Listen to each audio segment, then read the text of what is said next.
Open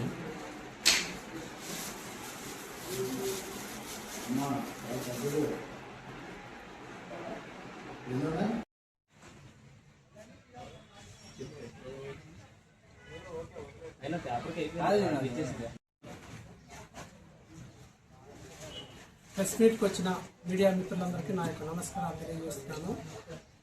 ఇది 17/6/2026 తెల్లవారుజామున నాకు వచ్చిన విశ్వసనీయ సమాచారం మేరకు, అనగా ఒక 2 బైకులు లోపలికి వెళ్ళినట్లుగా ఒక వ్యక్తి ఇచ్చిన సమాచారం మేరకు మా యొక్క సిబ్బంది, అనగా ఫారెస్ట్ బీట్ ఆఫీసర్ భవానీ మరియు బేస్ క్యాంప్ సిబ్బంది 4 కలిసి కొండగులపల్లి అటవీ ప్రాంతంలో రిజర్వ్ ఫారెస్ట్లో చింతల దిబ్బ అనే ఏరియాలో కంపార్ట్మెంట్ నెంబర్ 196 ఏరియాకి వెళ్ళి పెట్రోలింగ్ నిర్వహించడం జరిగింది.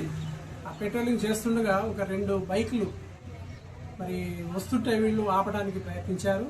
ఆ ప్రయత్నించిన క్రమంలో వాళ్ళు పారిపోవడానికి ప్రయత్నం చేసి ఒక బైక్ మీద ఉన్న 2 పారిపోయారు.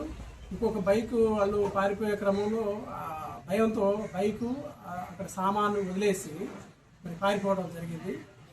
ఆ తర్వాత మా యొక్క సిబ్బంది వెళ్ళి ఆ బైక్ చూడగా అది హీరో బండి, అలాగే ఒక బ్యాగు దొరికింది. ఆ బ్యాగులో ఒక గన్ను, నాటు తుపాకీ, ఒక 5 బుల్లెట్లు, ఒక చార్జరు, లైటు, టార్చ్, ఇవన్నీ దొరకడం జరిగింది. వాటన్నిటిని స్వాధీనం చేసుకొని స్పాట్ పంచనామా నిర్వహించి అక్కడి నుంచి వాటన్నిటిని ఆఫీస్కి తీసుకురావడం జరిగింది. ఆ తర్వాత ఇవి ఎవరు అని విచారణ చేయగా బుగ్గపాడుకు చెందిన ఒక 2 వ్యక్తులు, అలాగే మొండివర కాలనీకి చెందిన ఒక 2 వ్యక్తులు ఉన్నట్లుగా తెలిసింది. వారి గురించి విచారణ చేస్తే మొండివరలో ఉన్నట్లుగా తెలిసి వారిని అదుపులోకి తీసుకోవడం జరిగింది. తీసుకొని వచ్చి ఆఫీస్కి వచ్చి వారి పంచనామా నిర్వహించి అలాగే స్టేట్మెంట్ తీసుకోవడం జరిగింది. ఆ విచారణ సందర్భంగా తెలిసింది ఏంటంటే, చిలక వెంకటేష్, 4 వ్యక్తులు ఎవరనగా చిలక వెంకటేష్, కేసర శివాజీ గణేష్, తుంపా నితిన్, అండ్ దారబోయి నాగేశ్వర, 4 వ్యక్తులు ఉన్నారు.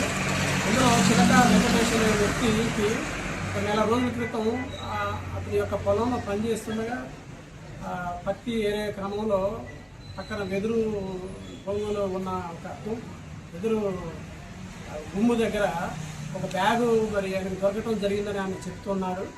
అది తెరిచి చూస్తే అందులో నాటు తుపాకీ, బుల్లెట్స్ ఉన్నాయి. వాటిని తీసుకొచ్చి కొన్ని రోజులు వాళ్ళ బాంబర్ది అయినటువంటి శివాజీ గణేష్ దగ్గర దాయడం జరిగిందని అతను చెప్తున్నాడు. ఆ తర్వాత కొన్ని రోజుల తర్వాత అతను అతని యొక్క 3 ఫ్రెండ్స్ 4 కలిసి 16వ తారీఖు సాయంత్రం 8 గంటల ప్రాంతంలో వీళ్ళందరూ మాట్లాడుకొని, ఈరోజు మనం ఈ తుపాకీ ఉంది కదా, దీన్ని ఉపయోగించి వైల్డ్ లైఫ్ హంటింగ్ చేద్దామని చెప్పేసి అనుకొని అడవికి వెళ్ళడం జరిగింది. అడవికి వెళ్ళి అక్కడ ఒక రౌండ్ తిరిగి వచ్చారు. తిరిగి వచ్చిన తర్వాత అక్కడ మంచి ఉంటే అక్కడ కొద్దిసేపు పడుకొని తెల్లవారుజామున 3 ఆ ప్రాంతంలో మళ్ళా ఒక రౌండ్ పోయి వచ్చే టైంలో ఫారెస్ట్ సిబ్బందిని చూసి భయంతో పారిపోవడం జరిగింది.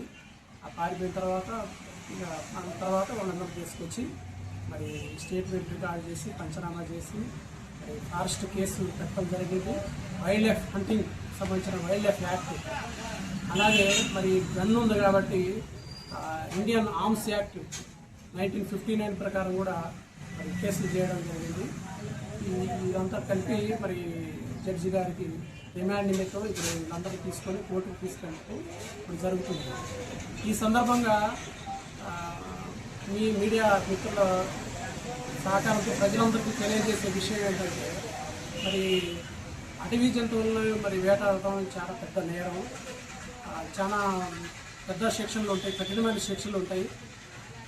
యూత్ అందరికి తెలియక తాత్కాలిక ఆనందం కోసం షికారుకి వెళ్ళి ఇట్లా చేయటం జరుగుతుంది. కాబట్టి మీ పత్రికా ముఖంగా తెలియజేసేది ఏంటంటే, ప్రజలందరికీ యూత్ అందరూ చైతన్యం కావాల్సిన అవసరం ఉంది. వారు తప్పిపోకుండా శిక్షల గురించి, ఫారెస్ట్ అడవి జంతువులు వేటాడకూడదని వారికి తెలియాల్సిన అవసరం కూడా ఉంది. కాబట్టి ప్రజలందరికీ నేను తెలియజేసేది ఏంటంటే, ఎవరు ఈ అడవి జంతువులు వేటాడటం చేయొద్దని మా యొక్క మనవి చేస్తూ, అలాగే ఇండియన్ ఆర్మ్స్ యాక్ట్ ప్రకారం అది కూడా చాలా సివియర్ సెక్షన్స్ ఉంటాయి. మరి 7 సంవత్సరాల నుంచి 10 సంవత్సరాలు కఠిన కారాగార శిక్షలు ఉన్నాయి, మరి నాన్ బెయిలబుల్ కేసులు ఉన్నాయి.